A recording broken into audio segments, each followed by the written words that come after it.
Samantala sa iba pang balita, ipagdidiriwang ngayon sa Setyembre 1 sa lungsod ng Baguio ang kanilang Charter Day. At isa sa kanilang pinagkakabalahan ay ang pagpapaganda ng parke na umano'y ito ang paboritong bisitahin ng mga turista. Narito ang report ni Roby Cerezo. Maraming naaakit sa ganda ng Baguio City. Bukod sa lamig ng panahon, tahimik at ang mga tao rito ay sadyang palakaibigan. Kaya nga't patok sa mga turista ang iba't ibang parke at pasyalan sa syudad na ito. Mula sa pondo ng opisina ni Presidente Aquino, nakapaglabas noon ng halagang 20 million pesos para mapaganda lalo ang isa sa mga paboritong parke sa Baguio, ang Burnham Park. Nadagdagan ng ilaw, napaayos ang mga bakod, at ang pinaka-main attraction sa parke ay ang paglalagay ng fountain.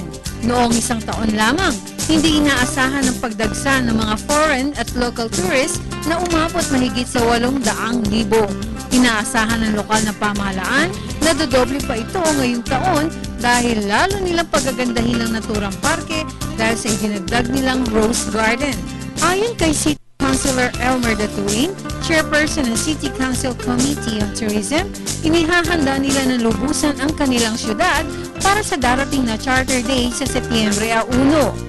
Inaasahan naman bukod sa Burnham Park, may ilang pasyalan pa ang kanilang babaguhin at aayusin para lalong mapalakas ang turismo sa kanilang lugar.